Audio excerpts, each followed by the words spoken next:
Welcome to Cebu! Yay! Finally nakasakay na ako ng sasakyan na nakatapak sa Cebu.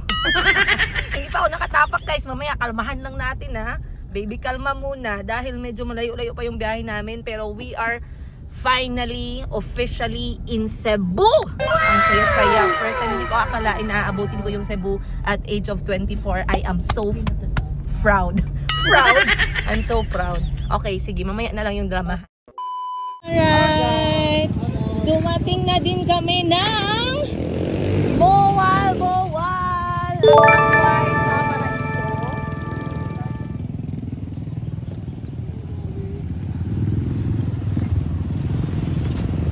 So tayo magkakape muna guys. Dahil look to the left, look to the right. Ayun. Guys, mawal-bawal. Hindi pwede wala yung ating iconic na ano. Bahala wala kayong picture. Basta meron tayong video dito sa Moalboal. Ayan. Ay, iniwan ako ng mga kasama ko guys. So, Moalboal welcomes us here in Cebu. At meron pa kami, hindi pa kami tapos, meron pa kaming ibabiyahing, feeling ko mga 1 oras pa siguro. So magkakape muna lahat kasi parang babagsak na yung mga kaluluwa namin guys sa, sa pagod. Amoy Cebu.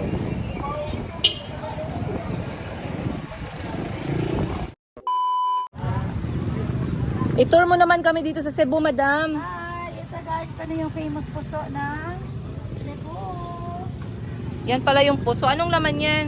Kanin. Kanin na niluto sa Dahon ng nyog. okay. Kaon sa part. At finally, madam, nakaabot din tayo sa dulo ng walang hanggan. And Madam Ten Gibbs and Boss Jerry is welcoming us to their hometown in Barili, Cebu! Confetti. And of course, they are welcoming us with their, ano naman eh? Puso. Paki-explain, bakit tinawag na puso? Because it looks like a heart. Ay, sure ka? Yes. Baka saan ka na naman nagkopya ng ano sagot Hindi ko mo? alam ang shape ng puso, girl. Ito talaga guys, sa mga TV ko lang napapanood. At saka sa mga documentary ng Cebu. Ngayon matitikman ko na talaga. My gosh! I'm so excited. Ito ang puso ng Cebu. I need a picture with this one. At ang pares natin ay lechon manok ng Cebu din. Alangan naman ng Jensen. E di na panis yun. Ganito pala siya. Ang ganda ng pagkagawa, no? Nga ka lang ito, balik ng tubig. Ayan, ang ingay nila guys. Kina-appreciate ko yung puso. Ayan. A-picture tayo dito sa puso. Teka siya. Alright. Ano galing ko kung microphone? Kain na tayo guys. Ito ang ating welcome dinner dito sa Cebu. Maraming salamat sa aming sponsor.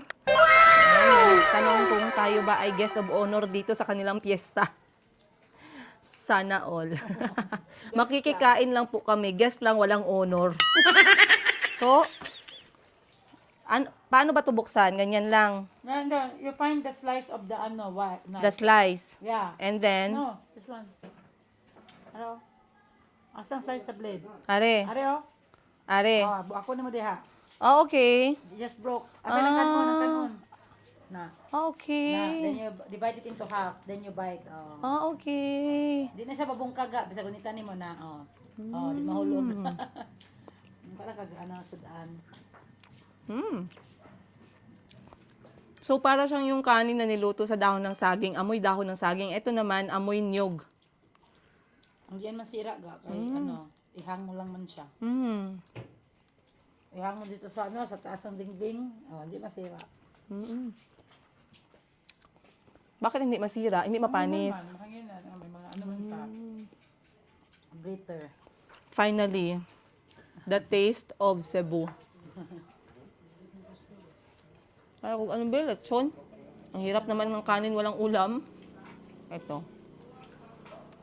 partner natin from Chiki Oink. Ay, Chiki Oink. Kutsara gang be. Para di mapanuos ba? Sabihin ko, play ko ba? Parts, nang kauna ka? Tudo kay parts. So, yung partner natin sa puso ay lechon manok. Time check natin guys, mag-alas 8 na. So, pasok pa din kahit medyo ginabi kami ng konti.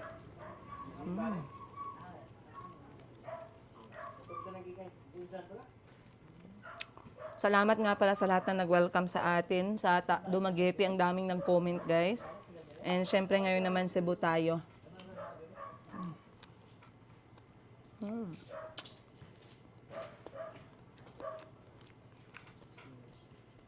Kung nga parts.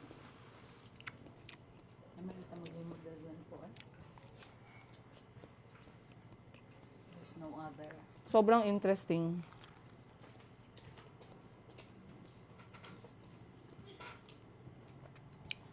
At may tamang way pala ng pagbukas ng puso.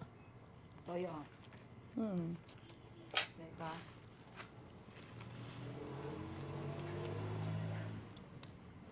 Pag wala yun siyang slice ng blade ga, mahirap i-open.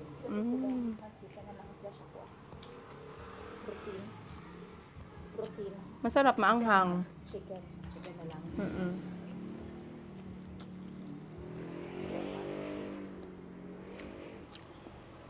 Masarap guys, maanghang. Ito.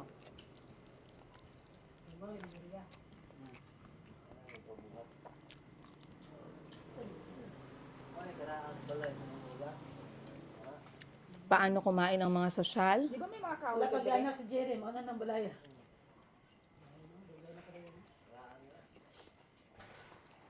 Balay pa sa iyang mga mama. Mama, wala na eh, tigulang tayo.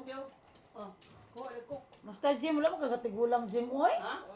Asa man mo asawa, be? Wala mo itong gidayon di ay? Abri ko di og Jim, ang ko. Giyagan ni mo Jim, oy, wala kay high blood diabetic Jim. Sana all. So ito guys, ikalawang puso natin. Siyempre dapat sa unang gabi dito sa Cebu at least 2 puso tayo. Ngayon na ako mag-open. So hanapin lang daw yung cut ng blade and then hatiin siya kasama yung kanin. So hindi talaga siya na bibiak. Ya. Naigay po diyan.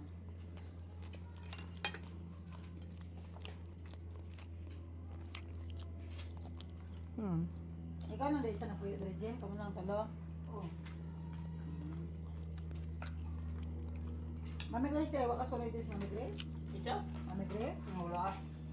Sige, ang orange, yung orange. Basta nakapit na to sila pa. Nakapit na nga palit eh. Kung basta giihaw na itong Jimmy, watulog tuwa ba? Wala dyan na to, ihaw na. Wala ba nag-apit kayo? Watay, wapas. Kapit ka kayo? Kapit pag ibarile. Kapit kayo eh? Ano, dyan. Kain na nalos kuya. Manghapit na nalos sa balon. Di ka ma. Uli ron din rin. Agi ito. Nalato ni siya. Ano?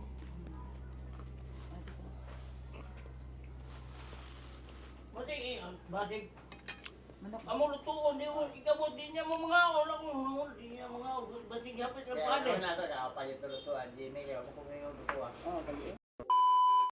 Alright guys, welcome kami dito sa Cebu. Welcome yung sarili namin. Right now, andito po kami sa area ng Barili. Ayan, if I said it correctly. Barili sa Cebu. Nag-stop kami kanina sa Mowal, Boal. It was a very long travel guys.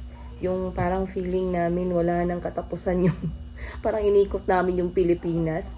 Pero nabigla lang din siguro ako kasi matagal-tagal na din bago ako nagkaroon ng ganito ka very, very long road trip.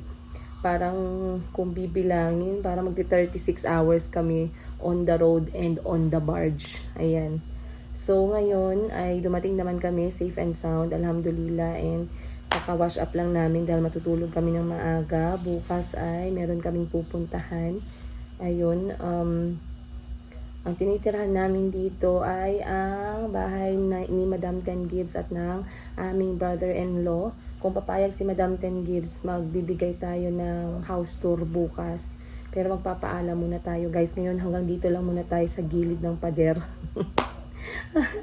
So, I wouldn't say na na-travel namin dahil masaya siya. Siyempre, banding namin magkakapatid. At the same time, talagang humihinto kami for short stop, for snack, to enjoy yung mga nadadaanan namin mga hotspot or yung mga highlight ng lugar. Katulad na lang ng mga hotspot ng Dapitan, yung kayo sa Rizal, nag-enjoy kami doon. And then of course, nag-enjoy din kami sa Dumaguete. Ayan. Sobrang paborito ko na part. Wait lang. Sa Dapitan, natuwa ako dun sa Salvero Bisaya, yung tinapay. Masarap yun at sobrang interesting. Bumili ako ng yung bird whistle na nakita ko binibenta nila sa labas kasi alam ko magugustuhan ni Chico at ni Kulot yun kapag dinala natin yun sa bukid. Sobrang natuwa ako sa tour doon sa area kung saan na-exile si Dr. Jose Rizal. Ayan, sobrang maganda yung tour namin doon. At it made me imagine, lalong-lalo na yung love story nila ni Josephine. Sana all, no? Pero hindi naman sila nagkaroon ng happy ending. Gusto kong basahin yung story nila kasi nakaka-intriga. And then, Dumaguete, of course, nag-enjoy din kami sa Dumaguete, lalong-lalo na sa kanilang hindi, sa unahan ng Dumaguete pala, sorry. Ayan, I stand to be corrected sa Manjayud or Manhayud sandbar. Ayun, nakaka-enjoy na pumunta doon sa area ng may sandbar kung saan nagbebenta yung mga locals gamit yung kanilang mga bangka. As in, sobrang amazed talaga ako guys. Hindi ko pa yun na-experience sa lahat ng napuntahan ko. Dito pa lang sa may Manjayud at nakakatuwa. Kaya kahit na wala akong picture, sarap sana magpa-picture doon kanina, no, yung background mga tindahan. Kahit wala po akong picture, pero nakapag-video naman ako. So, masaya na ako doon. After ng Dumaguete, another thing na nagustuhan ko talaga at nag-enjoy din ako is ang painitan doon sa may palengke ng Dumaguete. Thumbs up, wag nyo pong inis yan kapag nakapunta kayo ng Dumaguete guys.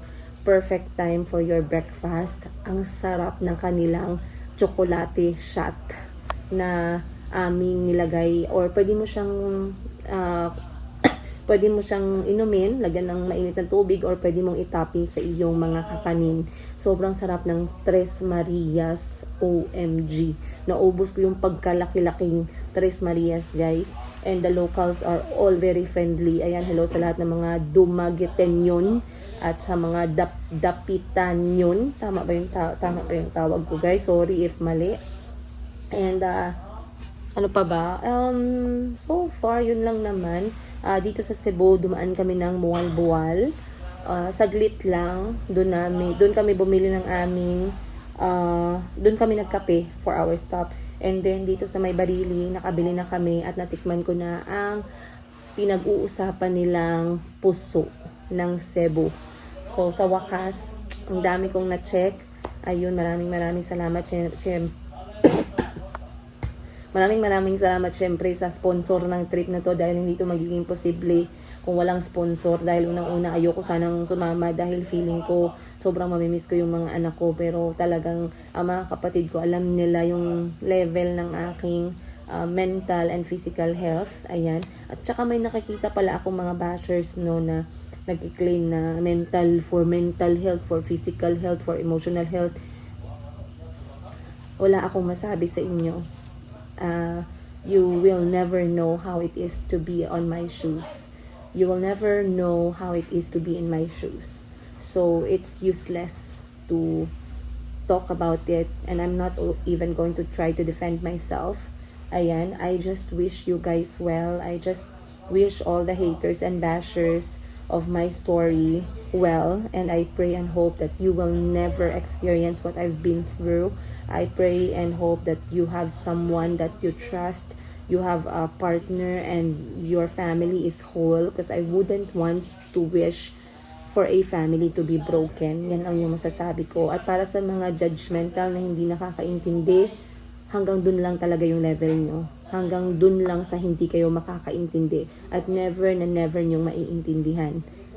So, once again, maraming salamat sa lahat ng mga patuloy na sumusuporta at nanonood sa amin, ng mga anak ko, sa mga nagmamahal kay Mayumi, kay Kuya Kahel, kay Chico at kay Kulit Kulot, sa mga nagmamahal kay Auntie Christine, syempre, at sa ating bagong trusted na tumutulong sa akin, kay Ate Buji, maraming salamat din.